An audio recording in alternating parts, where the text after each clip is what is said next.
Kenshin, hi. It's good to see you. And the reason why I'm calling is just to check in with you and find out how you're doing. You and I actually had a class together last fall, and the last time we actually talked, we were discussing your podcast on ancient Babylonian kingship and comparing it to ancient Indian kingship. So we're kind of in a different space. But you are one of the students that's staying on campus, and I wanted to talk to you about what your experience has been like, what classes you're taking, what are your inspirations, what are your frustrations, and you're also the treasurer of the SGA. And I want to talk to you a little bit about how SGA is doing and some of the really amazing decisions that you guys have made in support of Middlebury during this time of crisis. So what's happening? What classes are you doing and how's it going? Thank you, Professor Patton.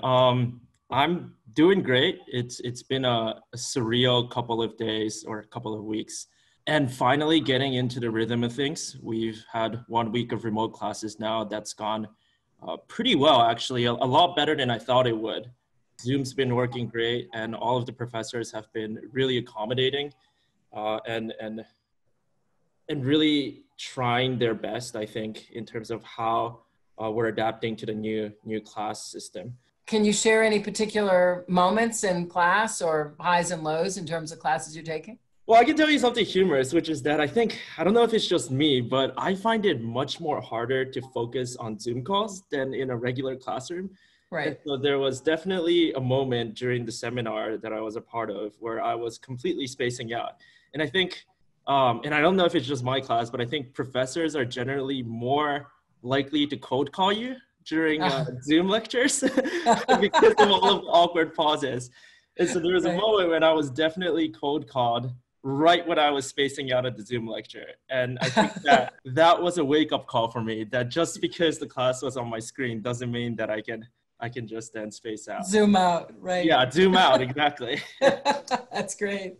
So tell me a little bit more about your life on campus. You're one of the students that stayed. Yeah. And you stayed on campus. It felt like the right thing to do because of any number of different challenges in terms of getting back and forth and coming back into the country, right? Yeah, absolutely. I had a lot of different factors in this, especially because I'm a graduating senior and I plan to work in the States next year, in Vermont, actually. And for that, I really should be in the States until I get my visa approval, which meant that I couldn't really go home. And due to the sort of the nature of things right now, I felt quite uncomfortable going to somewhere else in the country. And so that's sort of why I was here. And I was really lucky, I think, to be able to stay here. And I do have a few other friends who are also seniors, who are also international students who are here with me. And so I think for me personally, this is a great situation. I mean, it's at least I have a home for now. Where it's safe and it's comfortable and it's somewhere that I know well with a group of people that I know well. That's really wonderful. And are you able to connect with your professors in the same way? Because part of what Middlebury's whole of being is about is that intimate connection that in the classroom that's also really rigorous at the same time. Do you feel like you're being challenged in the same way online? And do you feel like you can go out of the classroom and share your thoughts and ideas with those friends that you were just talking about in the way that you normally would, or does it feel different? It's definitely different in the sense that you don't have as many spontaneous interactions with professors that you just meet walking down to class, or friends that you talk to before class begins or after a class ends. So all of those little moments are absent. But what you do have, I think, is a willingness on both the part of professors and I think other students around here to go out of their way to talk to each other. Because I think most of my professors are doing office hours by phone. And so they're sharing their phone numbers with their students, and we can call them up during their office hours times when we have a question. Like, that's super accessible. And I do think it would be different if we had started the semester on Zoom, but because we've already had a few weeks where we've had those face-to-face interactions, at least I feel comfortable talking to these professors. Yeah, you're not building a relationship online. Exactly. You have a relationship and it just goes online after that. Yeah. Yeah, that makes a big difference. So tell me what your other parts of your day look like? You've got your friends, you have to stand 6 feet apart from your friends. You go to the dining hall, you do, where do you eat? How do you stay in touch with your family back in Tokyo? Yeah. I think the strangest part about all of this is how the dining hall is set up.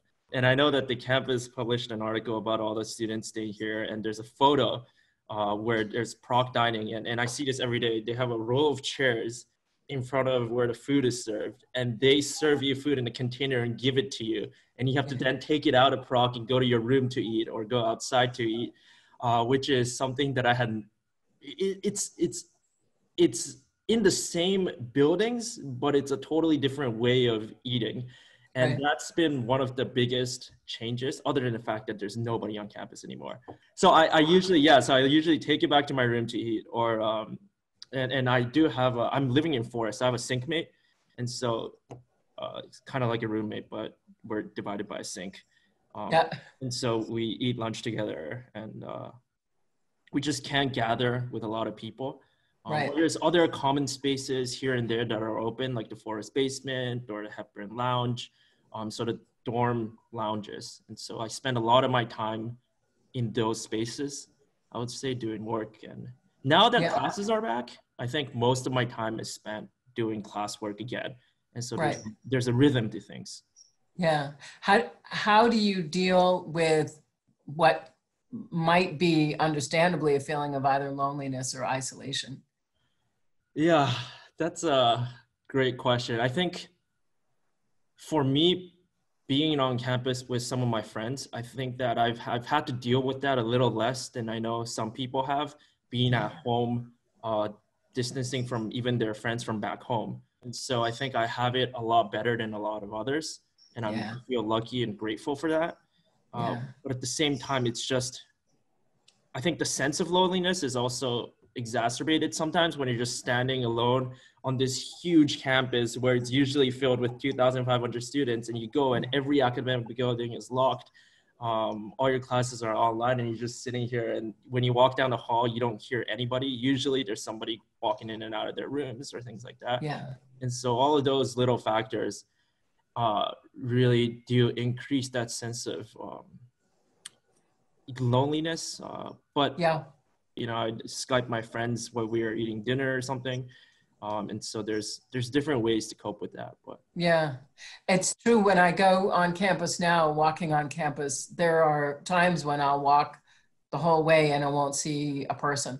So you spoke about gratitude earlier, and one of the things that we were kind of blown away by is and really grateful for, was the decision of the SGA to donate its funds to both help with staff support as well as with student support. So I'd love to hear a little bit. You're the treasurer of the SGA, and so tell me a little bit about how that decision came about and what that meeting was like. Yeah.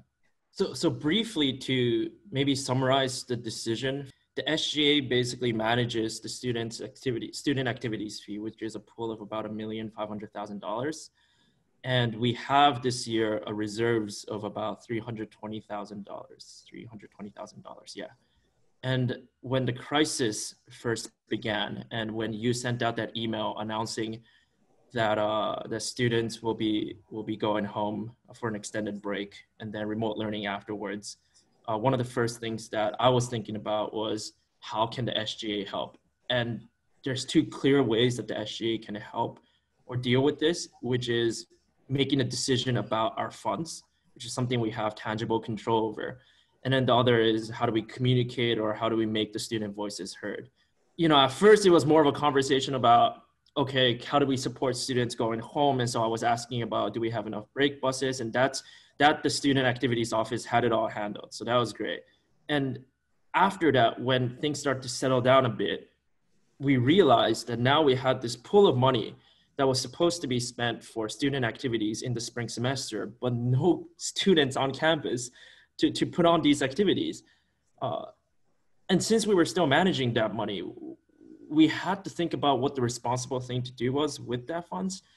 Because if we have $300,000 just sitting in the student activities account, not going towards student activities and not going towards anything else, while there's the college administrators, you and Baishaki and David are struggling to find ways to help students and help staff. I felt like that would have been just unacceptable on our part. And so after a lot of conversations, I think with stakeholders and campus constituencies, I talked to students, I talked to Amanda Reinhardt a lot over the past couple of weeks, with Varsha and the people in the student activities office and Baishaki, of course. We realized that there were priorities that this money could go towards. And so we sort of hammered out the details. We decided to then allocate $200,000 for staff support, $100,000 for student support, and then sort of $20,000 that we could play with in terms of town support or other student activity support remotely or back to either staff or students. And the rationale behind all of that was that if we're all coming back next year, and assuming that we're all going to be healthy and safe and be able to come back to the campus in the fall, we're going to have all of the staff members who make student activities possible still working there and not struggling to find a way to live. And I think that's what the college's priorities for wage continuity comes from. And I think that's what we believed, and we justified it.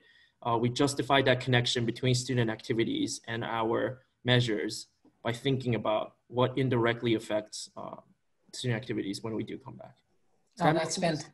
Sorry. Yeah, no, it makes total sense. And when we all got the email, we were really blown away. We hadn't thought about the SGA in terms of our wage continuity. We were so focused on making sure that it was fair and equitable for all the staff and making sure that the academic continuity was the major thing that we could stand up a week or so after we decided to move ahead with going remote. So it was just a wonderful moment to be sitting there trying to figure it all out in the middle of your day with 40 meetings and crisis management teams and everything else, and then get this wonderful email. So Kenshin, anything that you would suggest we could do better or differently for the rest of the semester?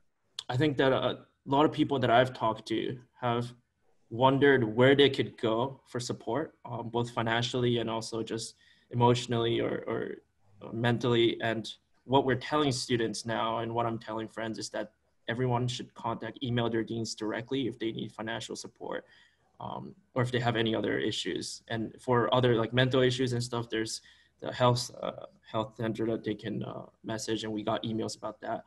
But just clarifying those channels of communications for students facing challenges would be something that we could all improve on.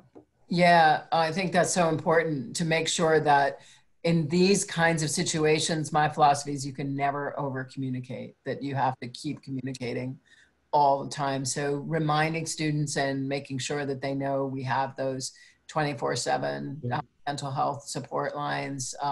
The deans are there and Boishaki Taylor is there. Make sure that students who are needing any kind of support, whether it's financial, emotional, academic, most importantly, all of that is something that we can't do enough of. So the most important message, I think, is to reach out, but to make sure that students know that there are 3 or 4 channels in each of those areas that they can reach out to. So I will definitely tell Dean Taylor to make sure to repeat that message as many times as possible. So, well, Kenshin, it's been really great to connect with you. And obviously you've been on my mind because of the great work that you've been doing with SGA, but I'm really glad to hear that the semester's going well and that you've had a few moments of levity as well as, I hope, insight. And you're going to be staying in Vermont to work after you graduate, right? Yeah. That's fantastic. Do you have a job lined up? Yeah, I'm going to be hopefully working with a local company down the street, actually in Cornwall, for the year. Oh, that's great. What does the company do? It builds adaptive bikes, hand cycles, trikes, things like that. We are part of the Middlebury consulting group, and it was one of the clients that we worked with. That's great. So that's one of the perks of consulting is that you get hired. Exactly. That's wonderful. Yeah. All right. Well, congratulations on that. And thanks again. It's really great to see you again. Thank you. Take care.